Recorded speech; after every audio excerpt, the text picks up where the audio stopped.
Baiklah murid-murid, sekarang cikgu ingin menunjukkan pula contoh yang kedua bagi ayat kesimpulan. Murid-murid boleh memulakan ayat kesimpulan dengan menggunakan frasa menarik seperti sudah terang lagi bersuluh. Contoh ayatnya ialah, sudah terang lagi bersuluh, jelaslah terdapat pelbagai punca berlakunya pencemaran alam sekitar. Ayat untuk cadangan pula ialah, oleh itu, pihak berkuasa perlulah mengetatkan undang-undang berkaitan pencemaran manakala masyarakat harus diberi pendidikan alam sekitar sejak di bangku sekolah kerana melentur buluh biarlah dari rebungnya. Jika murid-murid perhatikan di sini, kamu juga boleh memasukkan peribahasa dalam ayat cadangan ya. Bagaimana pula dengan ayat harapan? Murid-murid boleh menulis ayat harapan mengikut contoh yang ada di dalam slide ini. Contohnya, saya berharap semoga kita semua lebih perhatian agar alam yang indah ini tidak menjadi warisan yang musnah kepada generasi akan datang.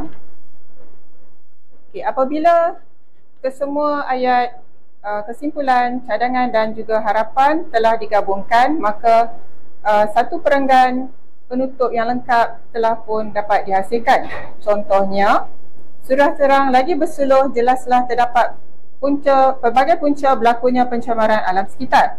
Oleh itu, pihak berkuasa perlulah mengetatkan undang-undang berkaitan pencemaran manakala masyarakat harus diberi pendidikan alam sekitar sejak di bangku sekolah kerana melentur buluh biarlah dari rebungnya.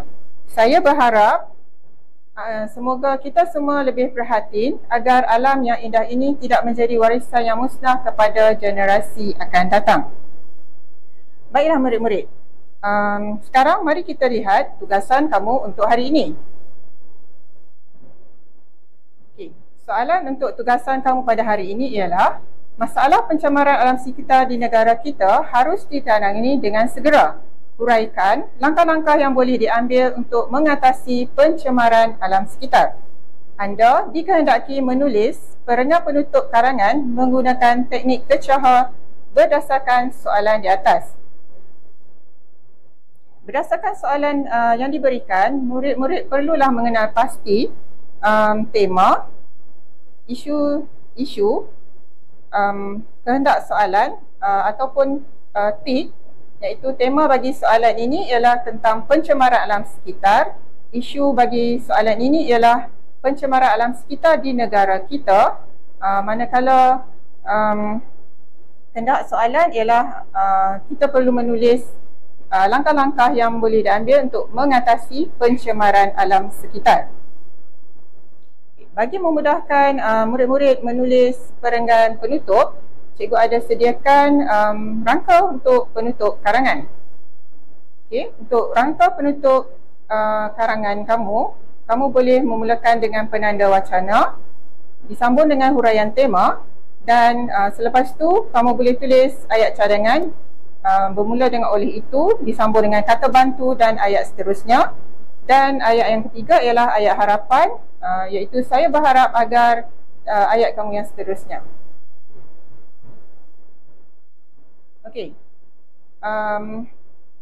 Jadi bagaimana murid-murid? Adakah kamu boleh menulis perenggan penutup? Ya, cikgu yakin kamu boleh. Apakah teknik yang kamu gunakan untuk penulisan perenggan penutup? Ya, betul.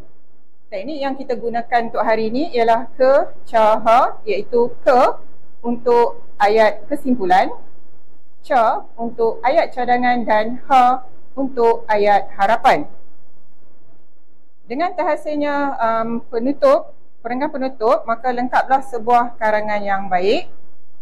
Semoga semua murid mendapat manfaat daripada video pengajaran pada hari ini. Salam hormat dari cikgu kepada semua murid. Sekian, terima kasih.